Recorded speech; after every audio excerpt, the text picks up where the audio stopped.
It's 5 o'clock in the morning. I stumbled across a recording. You can hear me sleeping. I gotta check the date. It might have been done earlier. You could hear me snoring, like not snoring loud. And people entered my place. Okay, there's supposed to be cameras here for my security. There is not. Earlier, my daughter and her friends came.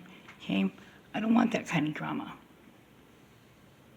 She banged and yelled. Then she tried using the concerned daughter. Are you okay in there? No. I'm in touch with all my neighbors that used to be here. They can tell you exactly who she is.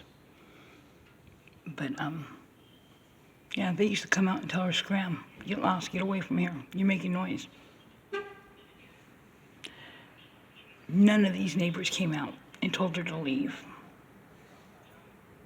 But if it was me making noise, they would have. Excuse me.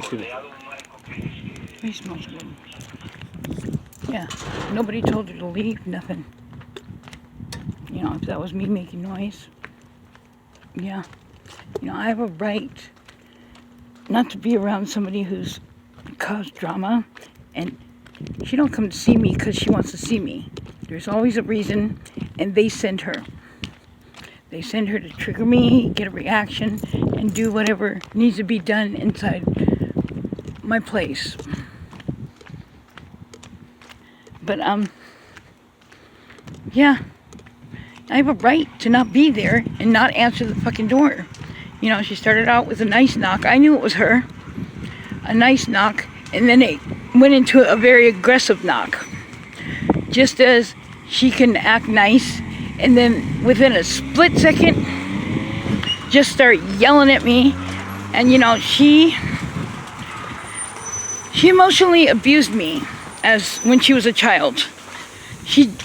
Oh man, you know, it's hard to admit, but you know, my son got locked up when he was 15, and you know, we had been in a motel for 8 months. Somebody helped us get this place, so we were basically homeless, living in a motel, and had to leave 3 days a week. 3 days a month, so we didn't become tenants. Hold on. Yeah, so we didn't become legal tenants, and they didn't have to, you know, evict people. So she knew. She was like 11 years old, playing on my fears. You know, when we first moved in here, she told the neighbors that I was crazy, and that I didn't feed her, and all kinds of stuff about me. And me coming in, I'm 300-something pounds. You know, always wearing checkered shorts and long socks and, you know, jerseys and shit.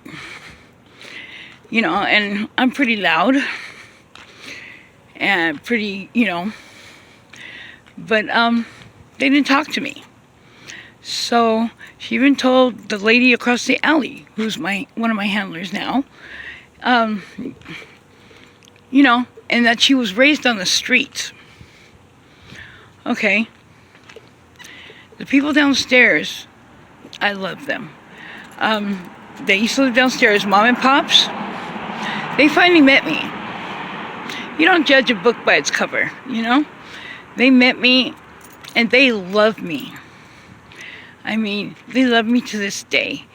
You know, they've helped me when they used to live here and everything. You know, I didn't have food and stuff. You know, I mean, this is after Peeps.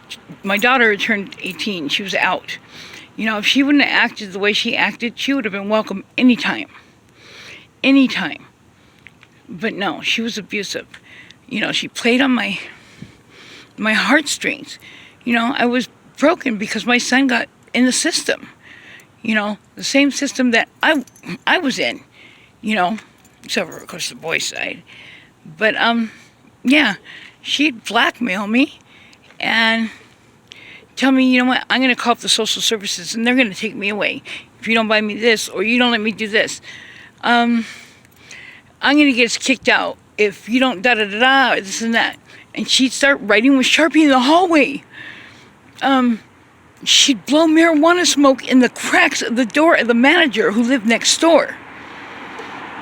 Okay, I thought that was all behind her, and she grew up. And out of that shit, there is so much more. And you know what? I caught diabetes, and I didn't want to shove a needle and have to look at a hypodermic needle every day. So you know what?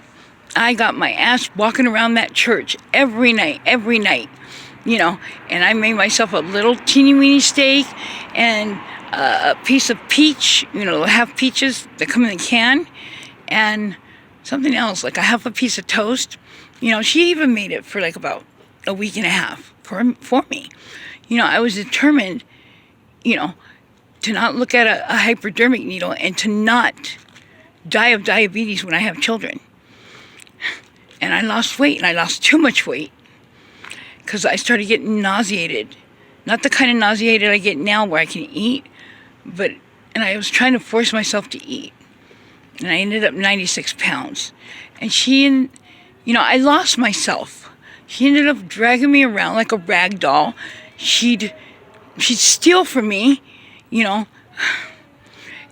And she says that she lost her childhood taking care of me. Bullshit. She might have pushed me around a few times in the wheelchair. Yeah, she did help me keep my hair for as long as I could, because it was past, halfway down my butt. And I was losing it because I was on psych meds, and these meds were just like making me shuffle like a J-cat. And it turns out I'm not even schizophrenic. They really messed me up. And, but I thought she grew out of it, so I let it go.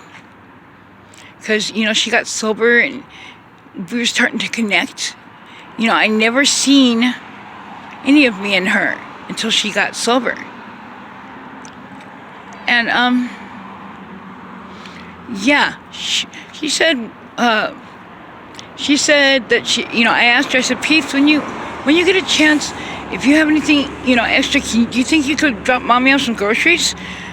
And her girlfriend said, oh, I got $50, in food stamps, you can have a device groceries. Never came. And then she said she'd be here the next day.